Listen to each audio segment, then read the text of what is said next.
SAARC chamber আয়োজিত south Asia trade fair শুরু হয়েছে রাজধানীর বসুন্ধরা কনভেনশনে। 4 দিনের এই বাণিজ্য মেলায় অংশ নিয়েছে সার্কভুক্ত দেশগুলোর শতাধিক প্রতিষ্ঠান। ফলে একই ছাদের নিচে মিলছে ফ্যাশন এবং লাইফস্টাইল পণ্য, ইলেকট্রনিক্স পণ্য, কসমেটিক্স, জুয়েলারি সামগ্রী এবং প্রক্রিয়াজাত খাদ্যসহ বিভিন্ন ব্র্যান্ডের পণ্য ও সেবা। এফবিসিসিআই, বাণিজ্য মন্ত্রণালয় এবং রপ্তানি উন্নয়ন ব্যুরো ইপিবির সহযোগিতায় রাজধানীর বসুন্ধরায় সাউথ এশিয়া ট্রেড ফেয়ার আয়োজন করেছে SAARC chamber of commerce and industry. International convention city বসুন্ধরায় শুরু হওয়া এই বাণিজ্য মেলায় পাকিস্তান, আফগানিস্তান, শ্রীলঙ্কা ও বাংলাদেশ সহ সার্কভুক্ত দেশগুলোর তৈরি পোশাক ও বস্ত্র, জেমস ও জুয়েলারি, কসমেটিক্স, চামড়াজাত পণ্য, হোম অ্যাপ্লায়েন্স ও কিচেনওয়্যার, প্রক্রিয়াজাত খাদ্য, ইলেকট্রনিক্স আইটেম সহ নানা ধরনের পণ্য প্রদর্শিত হচ্ছে। ভাওয়ালপুর সিটি ইন পাকিস্তান থেকে মেয়েদের সালোয়ার কামিজ এনেছি।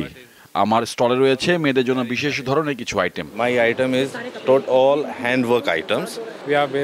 শ্রীলঙ্কা থেকে বিভিন্ন ধরনের সারজাতীয় পণ্য এনেছি। কৃষি নির্ভর বাংলাদেশে এসব আইটেম পরিচিত করাতে চাই। শ্রীলঙ্কা ব্যবসায়ী ও উদ্যোক্তাদের সাথে নতুন নতুন ধারণা, জ্ঞান, প্রযুক্তি ও অভিজ্ঞতা আদান প্রদানের জন্য এই মেলাকে গুরুত্ব দিচ্ছেন অংশগ্রহণকারীরা।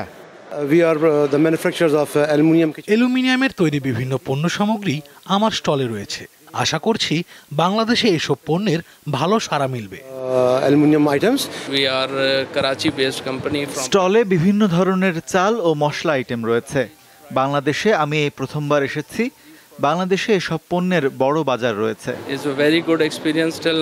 নতুন চ্যালেঞ্জ মোকাবেলা করে আঞ্চলিক বাণিজ্য ও অর্থনীতিকে শক্তিশালী করতে এই মেলা গুরুত্বপূর্ণ ভূমিকা রাখবে বলে আশা সার্ক চেম্বারের। টোটাল এক্সপোর্টের 8% আমরা এই সার্কভুক্ত দেশের মধ্যে করি, অথচ পটেনশিয়াল অনেক বেশি। 2 বিলিয়ন পিপলের মার্কেট এবং $5 ট্রিলিয়ন ইকোনমি কিন্তু এই সাউথ এশিয়ান দেশের মধ্যে।